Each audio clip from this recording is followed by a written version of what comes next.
Hey, everybody. Hope you guys are doing well. Back in the early 2000s, in the 1990s, a small group of billionaires took control of US foreign policy, heavily influencing it, while at the same time also changing Israel's demographics while completely behind the curtains. You guys might remember Les Wexner. He was Jeffrey Epstein's first and largest billionaire client. Jeffrey Epstein ended up controlling much of his finances in the early 1990s. Well, Les Wexner, he's a staunch Jewish Zionist. And Les Wexner, along with Jeffrey Epstein at the time, in 1991, Les Wexner gave Jeffrey Epstein full control of his finances, making him his power of attorney. Here's an article that was previously published in Business Insider. Victoria's Secret billionaire Leslie Wexner gave near total control of his finances to Jeffrey Epstein, according to a stunning new account of their controversial friendship.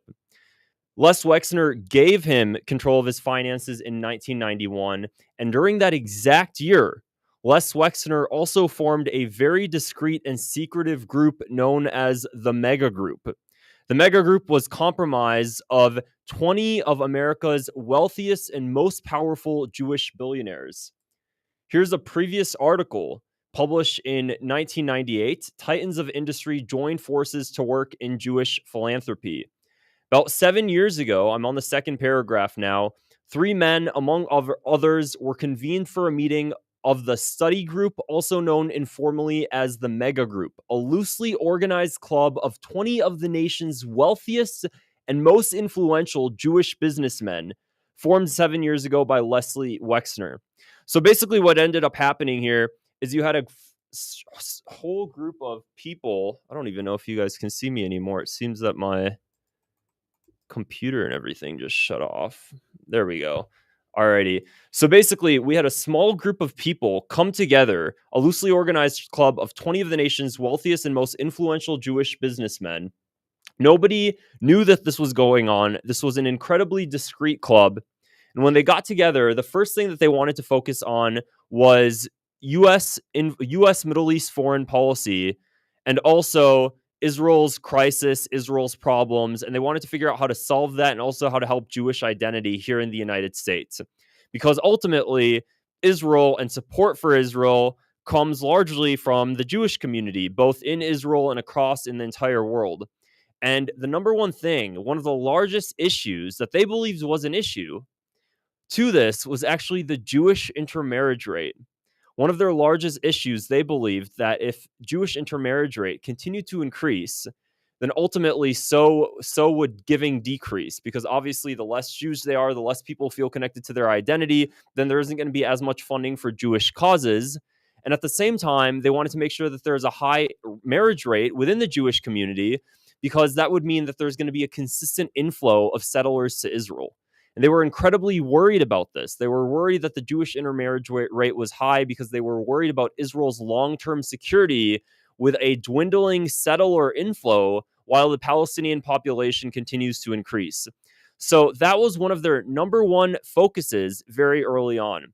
At the same time, you're having the most powerful and wealthy elite come together in a secretive group that are heavily all influential, that have strong connections in Israel, that have infinite amount of money that they can really pour anywhere. So very quickly, this group that was a, quote, philanthropy that was just focused on Jewish causes became very, very quickly a asset to the Israeli government and actually had strong ties to intelligence agencies.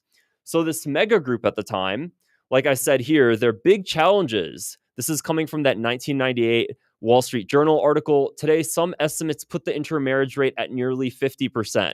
What's so interesting here is just imagining the idea of people mentioning intermarriage rate within any other community. Imagine people mentioning intermarriage rate among white Americans, for example. That definitely wouldn't fly. But of course, when it comes to Jewish intermarriage rate, that's it's just different, which just seems odd.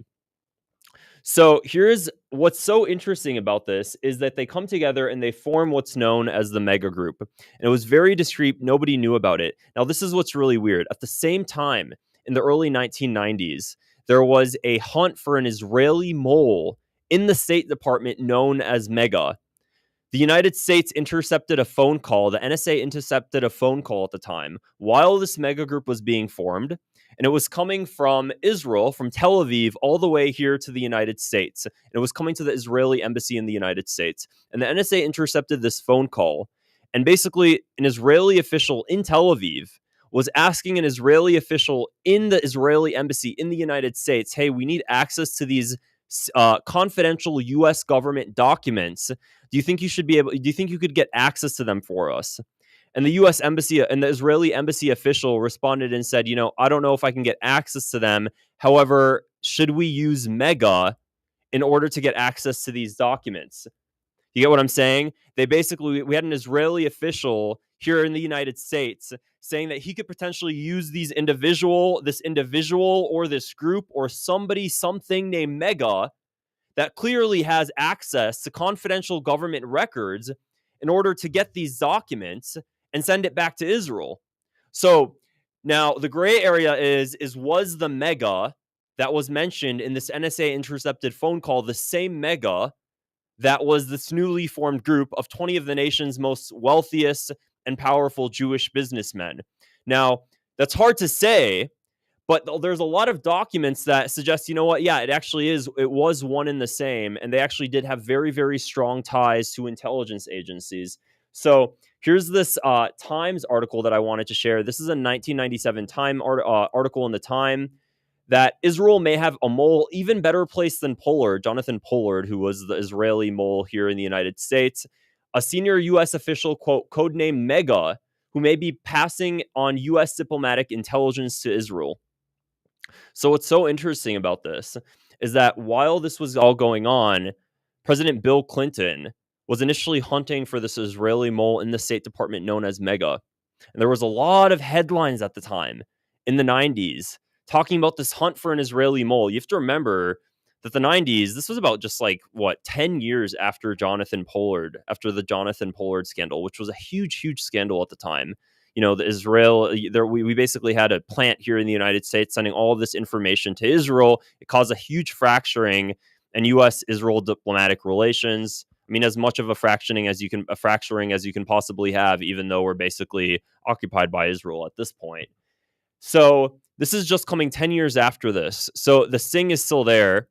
And all of a sudden now there's hunt in the State Department for an Israeli mole named Mega. Comes to the early 1990s as well, when Bill Clinton was president. And lots of headlines were talking about this. The New York Times, the Washington Post, it was all over the place. Hunt for an Israeli mole. And all of a sudden, everything just stops. There's no more chase for the mole. Nothing. All of a sudden, just no more headlines talking about it. It all disappears. They stop hunting for the Israeli mole. And then we have an article come out just a couple years later saying, actually, there was no mole. It seems like we were incorrect. The hunt for the mole has completely stopped. Well, last year, an article came out. I believe this was the Washington Times. Former NSA counter spy says Jeffrey Epstein was part of an Israeli network. Now, the reason I'm mentioning Jeffrey Epstein again is you have to remember this mega group that was formed by Les Wexner.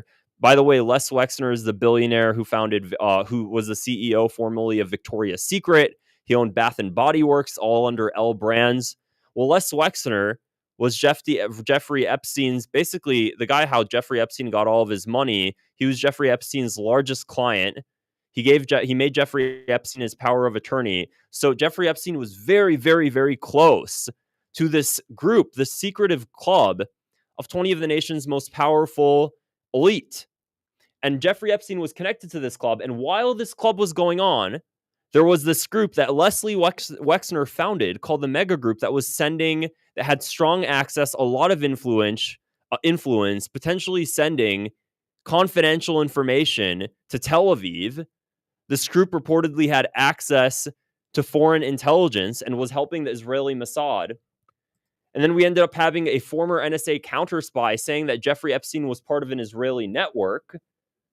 It goes on.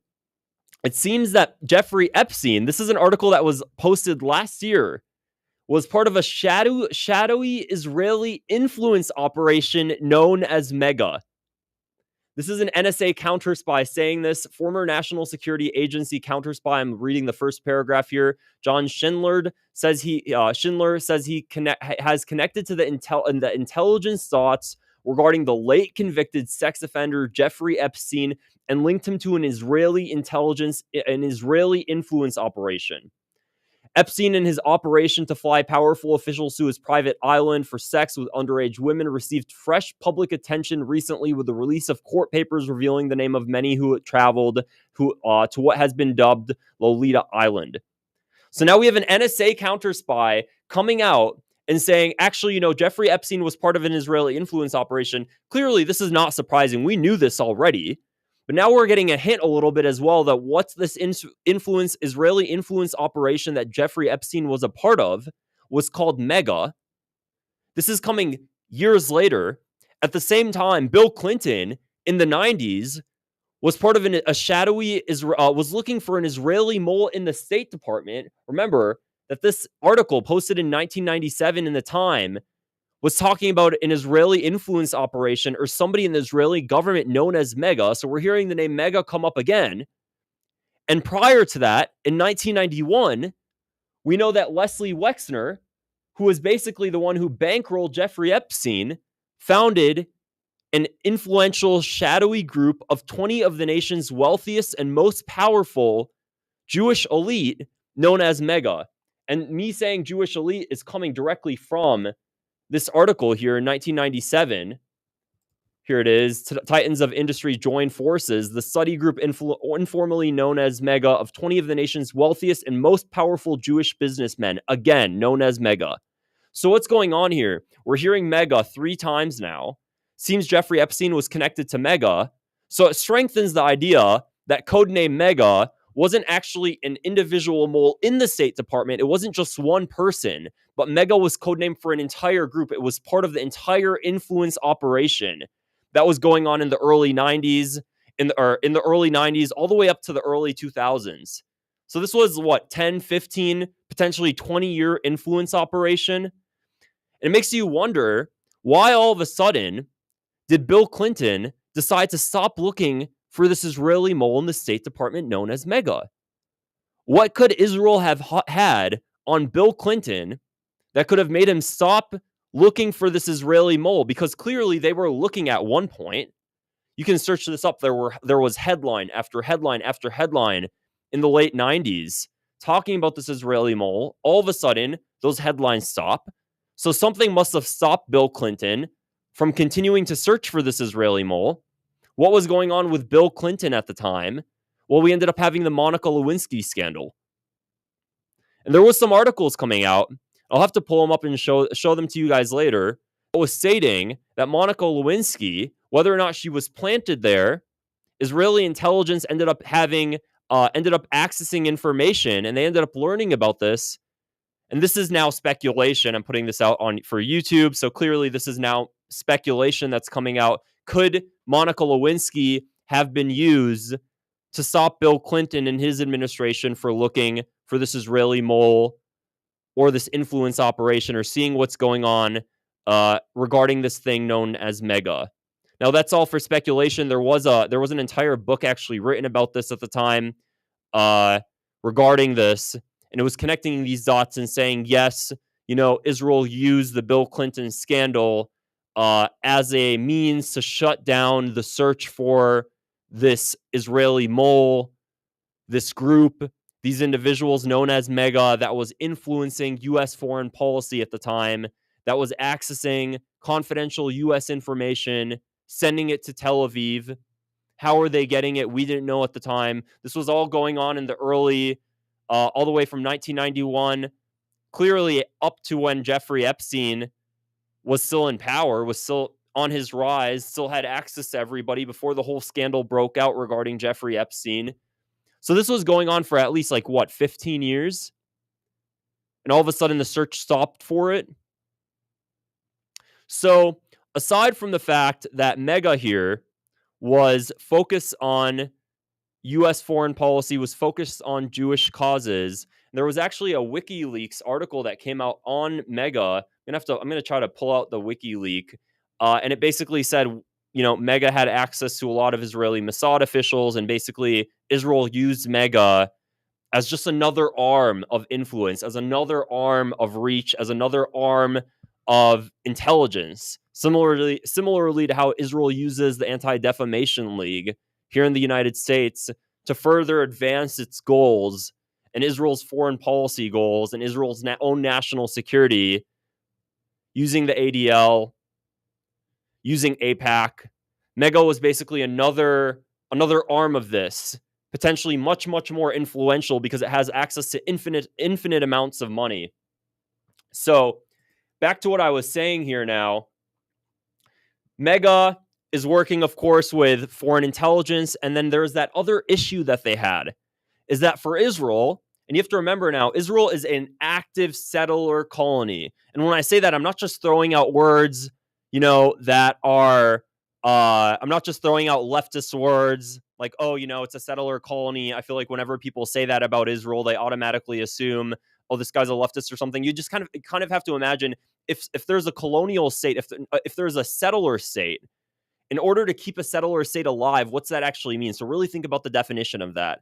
In order to grab more land, you're going to need to have people to settle that land. So that's Israel's big problem there. Israel's population is, 9 million? 7 million of those are Israeli Jews. The other 2 million are Palestinians that remained in Israel after the Nakba. So you have 7 million Israeli Jews. Israel actively wants to focus on this mission of Greater Israel from the Nile to the Euphrates. So how is Israel going to be able to, just with 7 million Jews, be able to capture all of this land and maintain all of this land?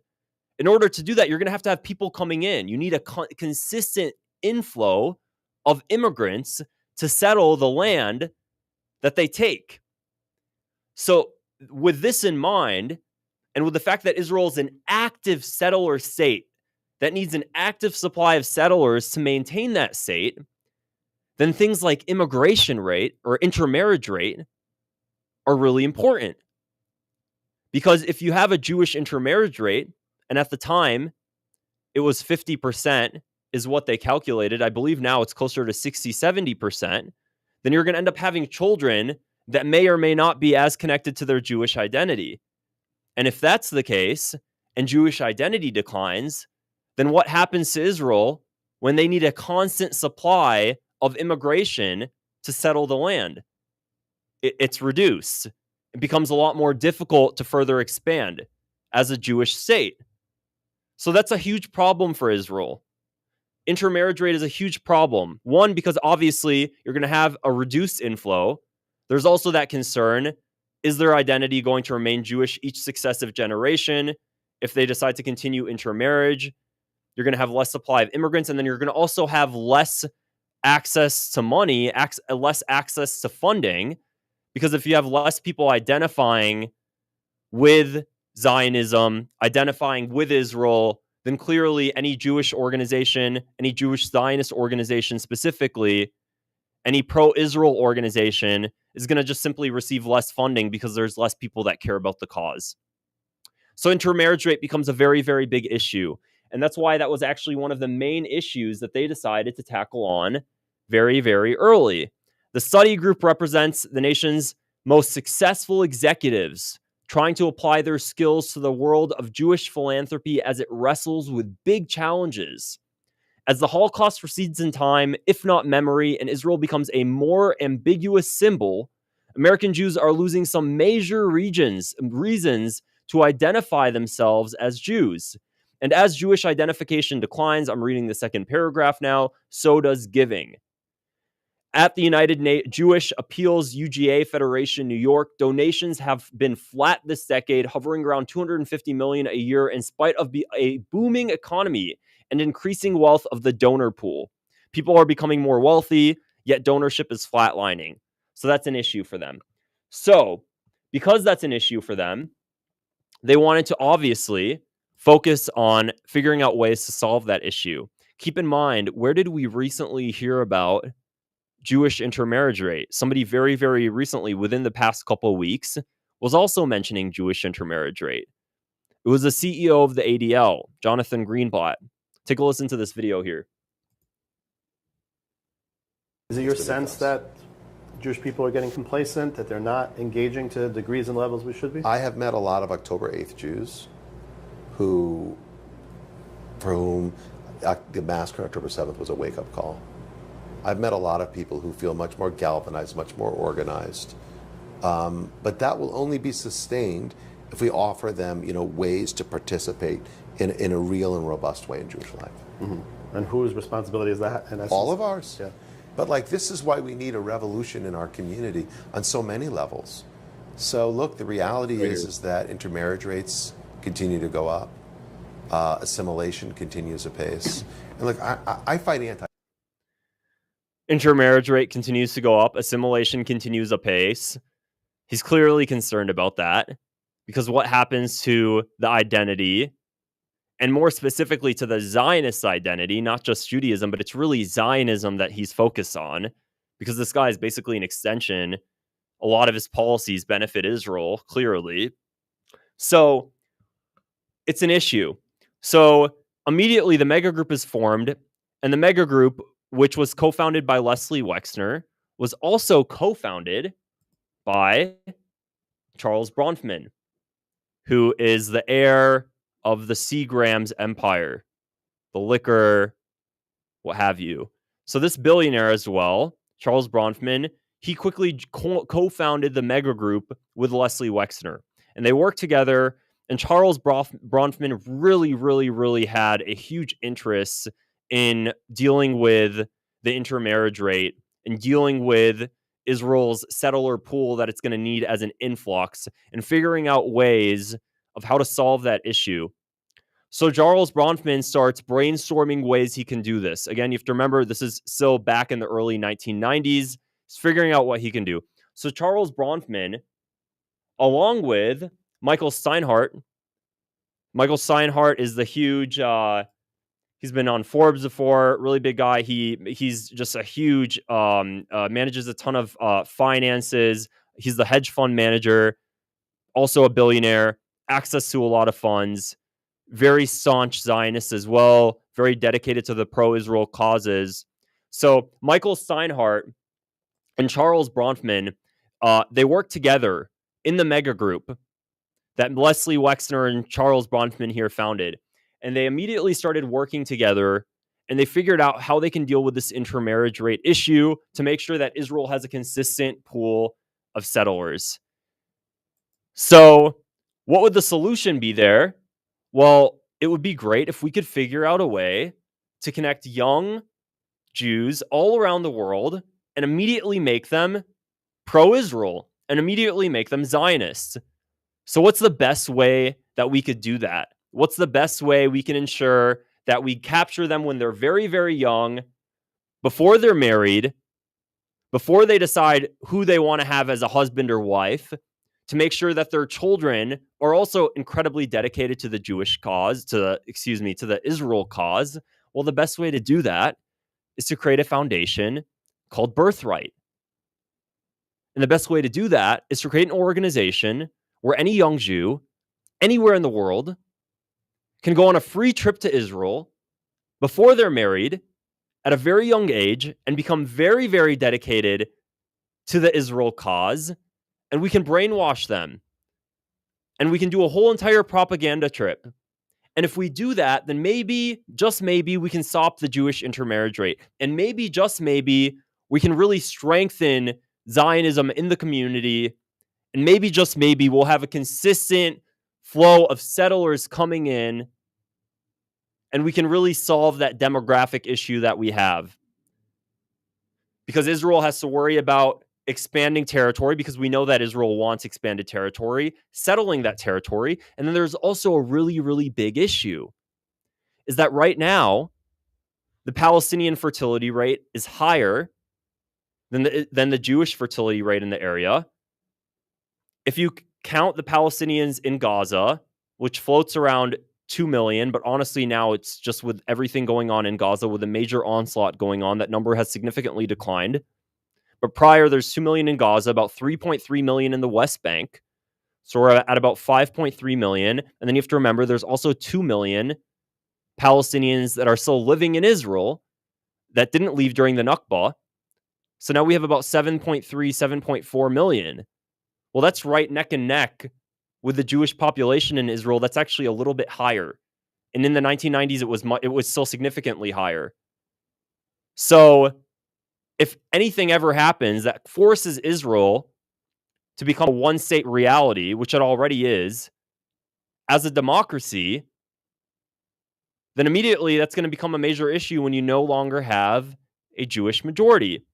So they really needed to solve that. So Michael Steinhardt and Charles Bronfman come together and say, you know what, we're both billionaires. We can pour money anywhere.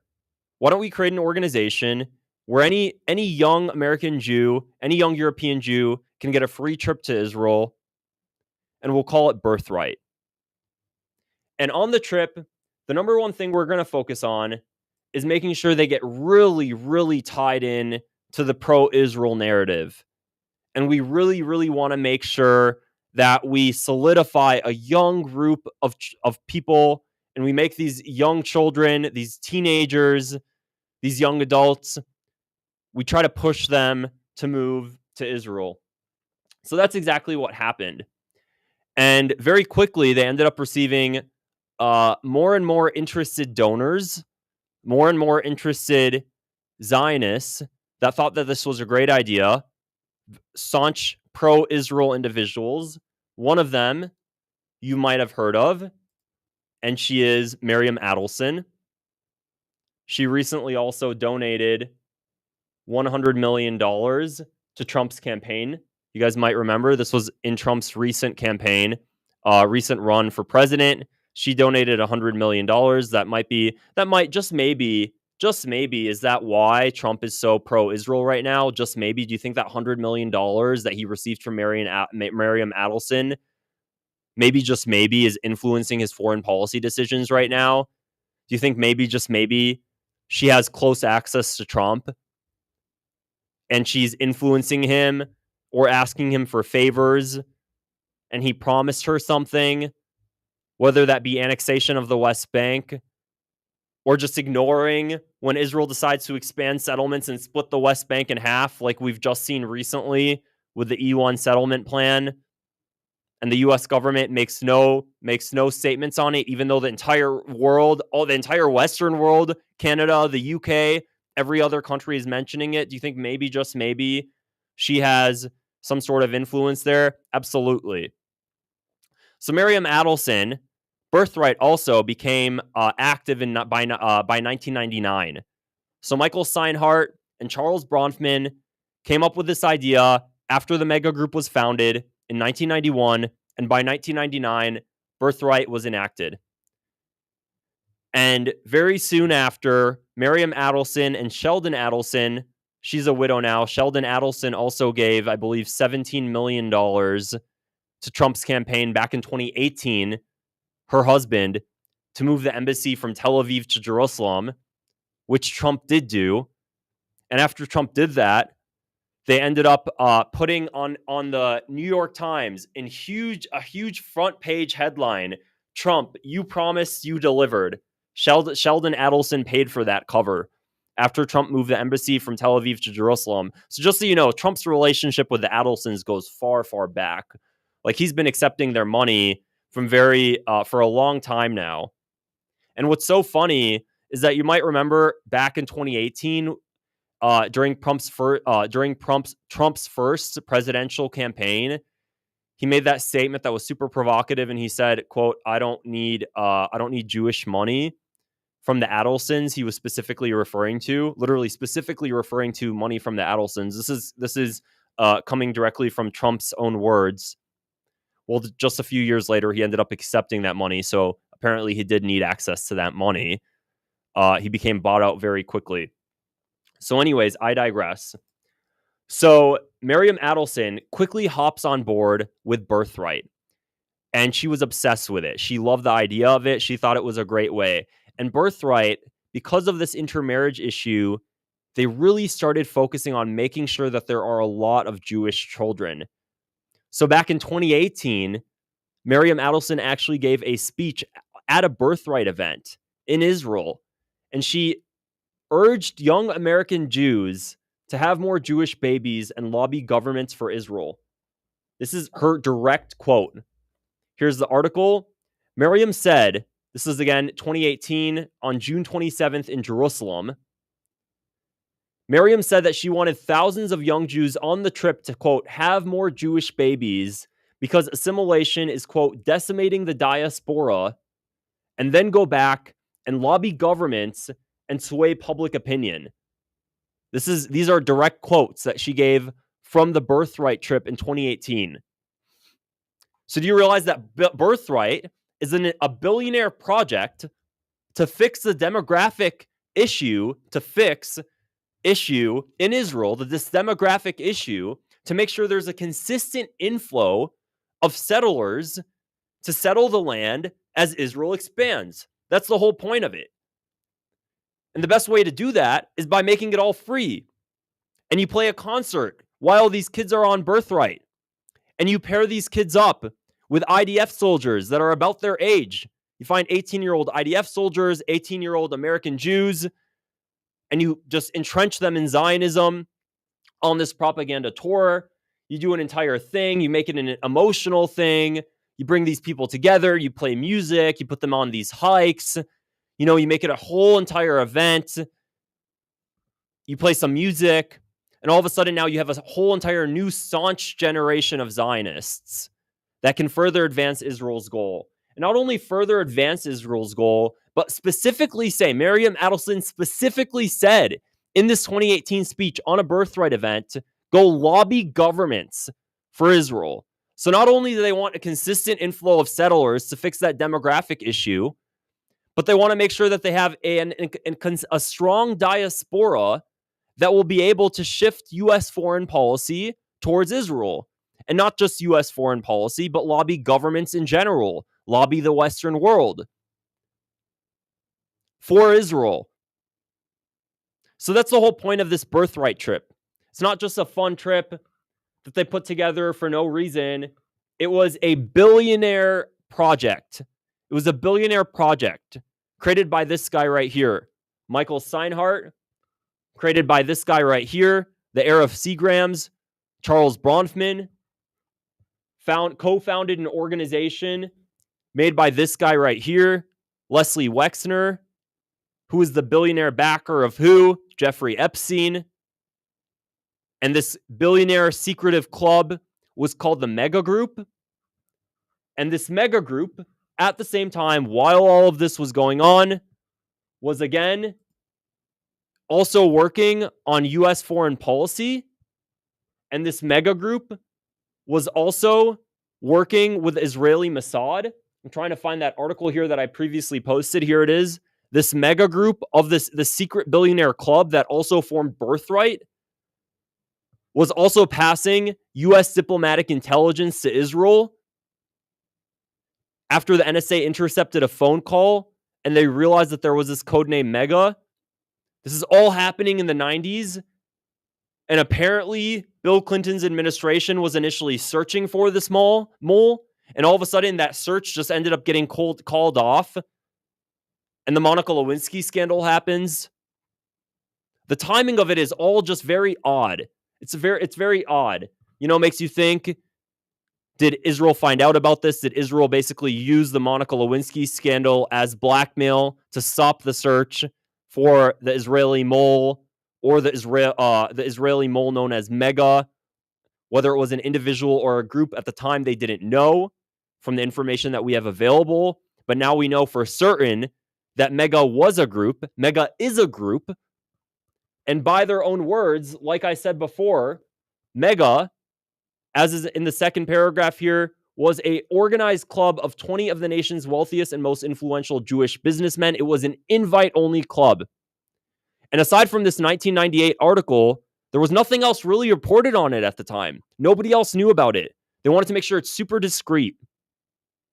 Because clearly, if you have a club of 20 of the most powerful billionaires in America, you probably don't want a lot of headlines reporting on that fact, especially if this elite group has connections to a foreign intelligence It's probably not good for American media and the American public to have knowledge of that. So they ended up creating this Birthright program, a subject which has, I'm reading this paragraph here in purple, attracted the increasing attention of the organized American Jewish community is that of, quote, continuity, with approximately 50% of younger American Jews marrying non-Jews, again, focusing on that intermarriage rate issue. There is fear that the American Jews will, in the future, disappear into the larger society. And I just have to say it again, because just the hypocrisy, the double standard here. I think that most races, it doesn't matter what race you are, I think that there may be, just potentially, there may be interests in finding a partner that has the same race as you all the time. Absolutely not. But you can understand why any race, whether you're white, you might have an interest in maybe marrying somebody who's also white. It doesn't mean you're racist by any means. It makes sense. You know, you have not just the common interest of your skin color, but there's also cultural ties with specific races. I'm Palestinian ethnically, so clearly I have cultural ties I'm influenced by Palestinian culture. I'm part of Palestinian culture, so I might have an interest in wanting to find another Palestinian. If you're white and you're an American white male, then you're going to want to find somebody that has the same interest in your culture. There's nothing racist about that. But for some reason, it doesn't seem like it's okay for any other race or group to mention that. But intermarriage rate was a huge, huge issue for this population because they didn't want them to, quote, disappear into the larger society. And in this case, it's fine. And the reason I'm mentioning this double standard is because the ADL on their website, they consider mentioning this in-group race preference as hate speech. But when Jonathan Greenblatt specifically goes publicly and says that intermarriage rate is in his community, it's completely fine. Something's very off about that. It just doesn't make sense. Clearly, though, for an active settler colony, you need this. You need to make sure that intermarriage rate doesn't increase, but it actually has increased now. That 50% is closer to 60, 70% now at the latest polls taken within the past few years. So, anyways, let's see the other articles I wanted to share here. Back again to this intermarriage issue and the romance of Birthright. So this billionaire club forms Birthright, and they really want to make sure they make a lot of Jewish babies. They want to make sure they make a lot of Zionist babies. So they make this whole Birthright trip. And if you search up Birthright and you see how they set up this trip, they'll play a beautiful, they will have a concert for them. I'm not just saying that. They will set up a concert, and they'll play music, and they'll have all of these pretty lights. And if you've been to a concert before, if you've been to a set like Rufus the Soul, or if you've been, I love the Red Rock Amphitheater in Colorado. It's beautiful. Regardless, you know how concerts make you feel. It's a great happy setting. So it becomes very, very emotional. And it's something that you'll remember. So they'll have this concert. They'll have young IDF soldiers that are the same age of the visitors on Birthright. And they make this beautiful, emotional trip. And they'll do a fun hike together. And they'll cement and really make it emotional because, when you have heightened emotions, it solidifies the memory in your brain. This is just scientific fact. Heightened emotions increase memory. So when you do that and you romanticize the idea of Israel, then the chances of having these individuals on this trip end up having Jewish children and end up marrying to Israel is higher. And they've done data to show that it actually works. Here it is. The common denominator of the Birthright experience is the promotion by turns winking and overt of flings among participants or between participants and soldiers. Quote, no problem if there's intimate encounters, an Israeli outdoor employee told American staffers during training. Literally saying, let these young children, let these young teenagers, let these young adults hook up with each other while they're on this trip. In fact, quote, it's encouraged. We love it. We love the fact that they're just messing around on these Birthright trips. It's great. Let's make them fall in love. Do you guys understand how, a little bit off this is? You have American staffers here bringing young adults to Israel, and then they're like, yeah, make a lot of babies, hook up. Here, have a whole hotel room to yourself. Go with this IDF soldier, make a lot of babies. We love that. Oh yeah, just go for it. It's like, what is it, a breeding program? A foreign breeding program? It's giving hints of that. We have Miriam Adelson literally saying directly,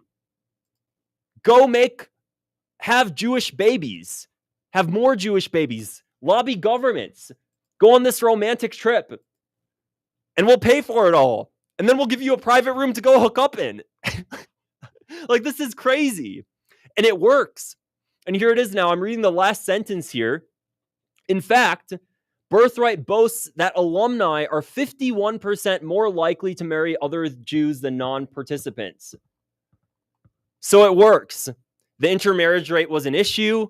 Why don't we create a birthright trip and it'll be free? So nobody has any reason to say that they can't go, they can't afford it. We'll make it free and we'll just romanticize it. We'll play music, we'll give them private rooms, and we'll tell them to go hook up with each other. This is crazy. This is crazy.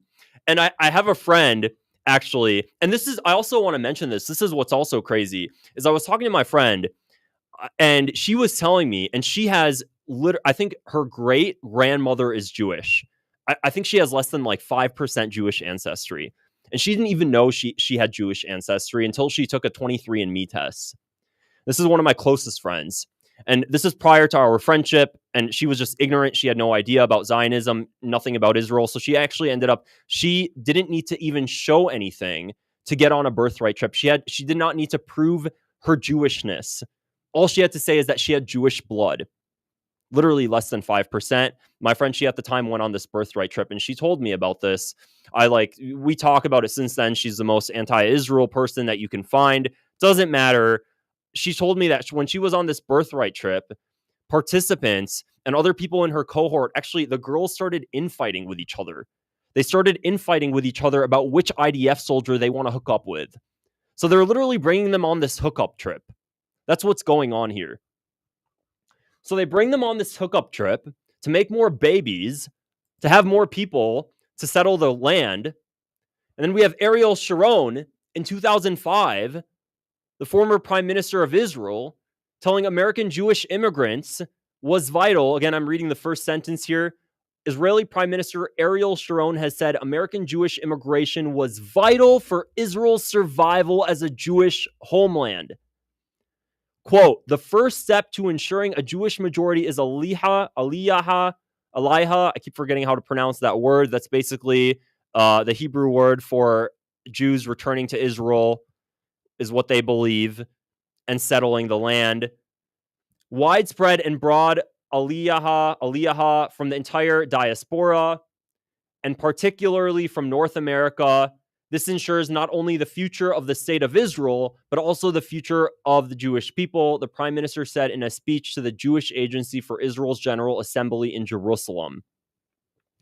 In the past, it goes on, so he's encouraging immigration. They want as many as possible.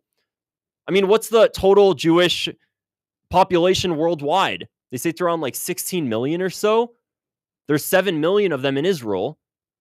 So they want to bring all of them to Israel, because if you could double that, then you have way more people to settle the land. So when they want to take over the Sinai Peninsula, and when they want to take over Lebanon and Jordan and the Golan Heights, where are they going to find all those settlers? They have to find them here. They have to find them in America. They have to find them in Europe. They have to find them in Russia. They have to find them in Ukraine. Russia and Ukraine is actually the number one, the largest spot of origin for Jews that live in Israel. The vast majority of them, about a quarter of them, it makes up their largest demographic share, comes from Russia and Ukraine. Soviets at the time. The finance minister of Israel, Bezalel Smotrich, the guy who's psycho about these settlements, the crazy dude, he's from Ukraine.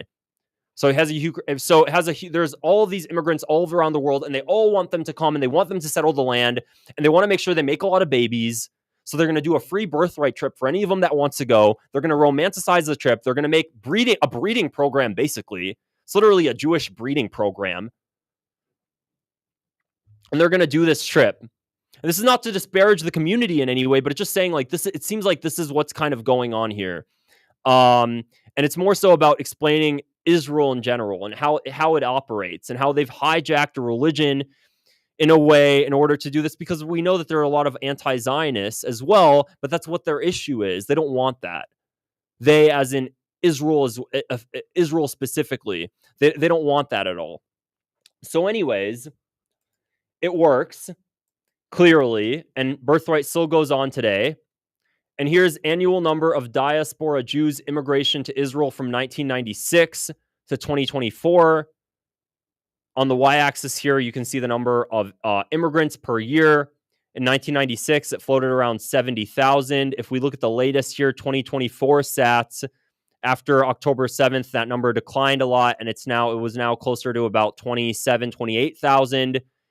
Prior to October 7th in 2022, that was almost the highest it's ever been, around 70,000. So there was a huge decline there. Whether or not that goes up again, who knows? Again, they just approved this E1 settlement plan. They want as many people to settle the land as possible. And here we have the the immigrants living in Israel. The number one, they say Palestine, because the Palestinians that remain there in Israel, about, it says 1.095 million. I believe that number is higher. And then, of course, we have Morocco, Moroccan Jews, Ukrainian Jews, Russian Jews. We also have Americans here. So this is just giving you the immigration breakdown of where they're all coming from. You'll see a lot from the Western world as well, and that's all great. They want more. They want more because they want to solve that demographic issue.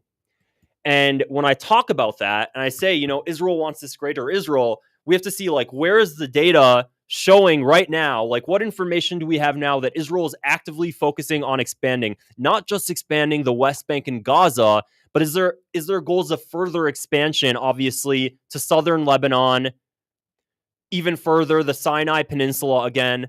Clearly there is. And we know there is because Israeli officials tell us that. I don't think that there is any controversy here, in the sense that it seems pretty well solidified that Israel is an expansive colonial state.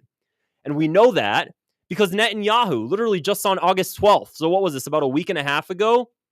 He said he's on a historic and spiritual mission. This is a Times of Israel article, and feels a connection to the vision of greater Israel. This was just 2 weeks ago. Netanyahu said this. Jordan and Saudi Arabia and all of the Gulf Arab countries, basically the entire Middle East, immediately condemned this. But that's the best they can do, because Middle Eastern officials are just, there's nothing going on there. So all they can do is condemn it and then sit and let it happen, because they're all just puppets. So it goes on, this article, about this expansion. And the term Greater Israel previously referred to East Jerusalem, the West Bank, Gaza, the Sinai Peninsula, and the Golan Heights. However, now I'm reading the second paragraph, some forerunners of Netanyahu's Likud party also refer to present-day Israel, Gaza, the West Bank, and present-day Jordan, the country of Jordan, a sovereign country. And this isn't just hearsay, or it's not just, these are just some fringe radicals. We have the finance minister of Israel, believe this was in 2023, speaking on a program to settlers with the map of Israel and Jordan, the entire country of Jordan, some of southern Lebanon combined. It's all in one map.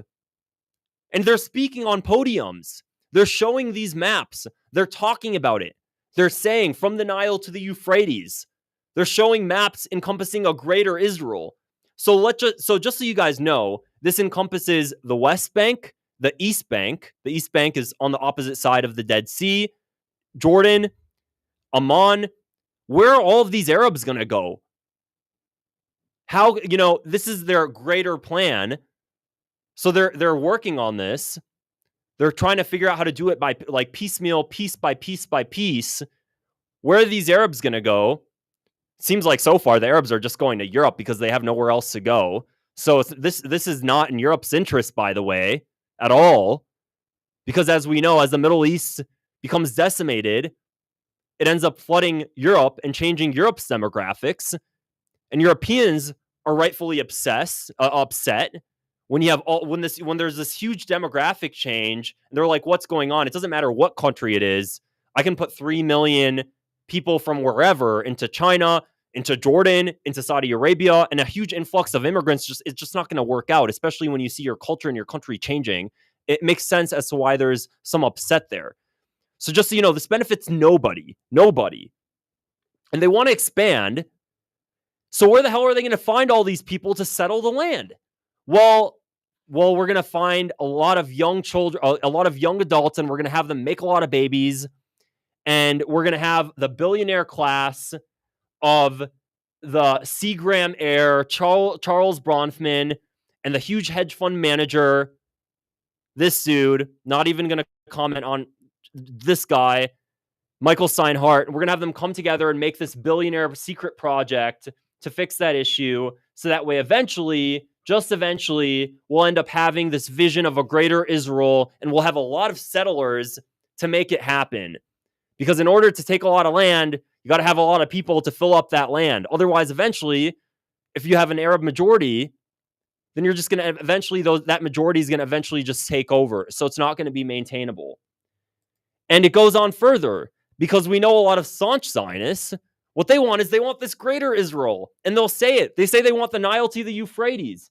And if you think that's fringe, by the way, if you really think that's fringe and that's not going to happen, the guy that interviewed Netanyahu here just 2 weeks ago, this dude right here on the left, he's a reporter for the Times of Israel.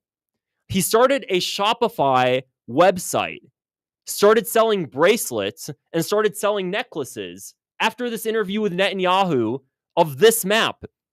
If you go, this Times of Israel reporter started selling necklaces and bracelets, and the Times of Israel linked to his Shopify website with this map on it.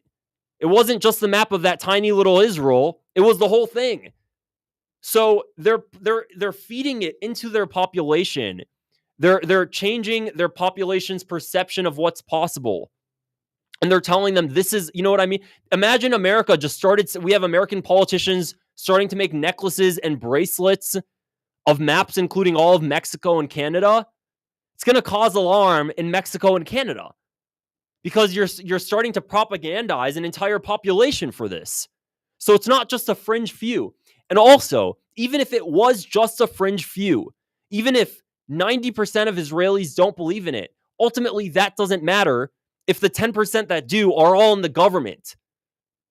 Because ultimately, it doesn't matter if the 90% hold no power and 90% of Israelis don't believe in this and are completely fine with what they have already, which I don't think 90% is the case, but let's hypothetically, if it was, if the people that are in power are the radicals, then that's what their foreign policy is going to be.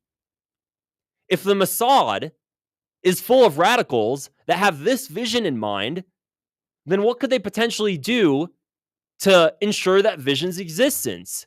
If they want the Sinai Peninsula, which is the Sinai Peninsula between Africa and the Middle East, if they want that entire peninsula, what could they do to get it while pretending they're doing it to safeguard Israel's national security? Could the Mossad, a foreign intelligence agency, be like, well, we can create a false flag attack in the Sinai and to justify our expansion into the Sinai on the pretense that we're securing our borders? Could that be something they decide to do one day? Why not? Think about it. If you were the leader of a foreign intelligence agency and your goal was to take over the Sinai and you don't want too much international backlash, why wouldn't you commit a false flag attack? Why wouldn't you? Just strategically, it makes sense. There would be no reason not to.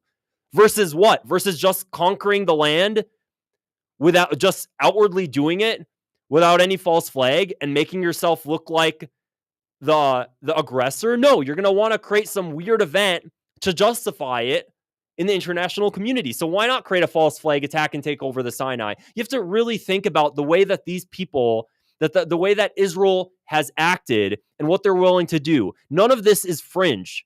This is all things that they've proven that they have a historical record of doing at some point. They've done this. The Lavon affair in Egypt. Back in the previous century, they literally planted bombs at American theaters in Egypt, at targeting British officials, targeting American officials. Sorry, Egyptian theaters where Americans and British frequently went. And they planted bombs there, and they wanted to blame it on the Arabs. So that way there could be more animosity towards the Arabs. So Israel has a history of committing false flag attacks and then blaming it on the Arabs to justify Western intervention and to justify land takeover. And then once they take over that land, you need a consistent inflow of settlers. So then you have billionaires in America concocting a program to find those settlers and bring them there. It's a whole entire project. They're way ahead of us. They've been thinking about this for far longer than you can imagine. And it's, again, not just one person. It's not just two people. You have a whole group of people now that are starting to believe in it. Listen to this guy. If you want to know how crazy this mindset is of this expansive colony, take a listen to what this dude had to say.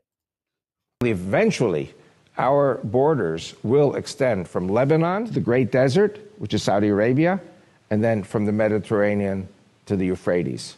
And who's on the other side of the Euphrates? The Kurds. And the Kurds are our friends. So we have the Mediterranean behind us, the Kurds in front of us, Lebanon, which really needs the umbrella of protection of Israel. And then we're going to take, I believe we're going to take Mecca, Medina, and Mount Sinai and purify those. Mecca and Medina, just so you guys know, Mecca and Medina are the holiest sites for Muslims. The holiest sites for Muslims in Saudi Arabia, by the way, in Saudi Arabia. And that we have people like this that are so radical that are saying that they want to take over Mecca and Medina in Saudi Arabia. What is going on in this dude's head?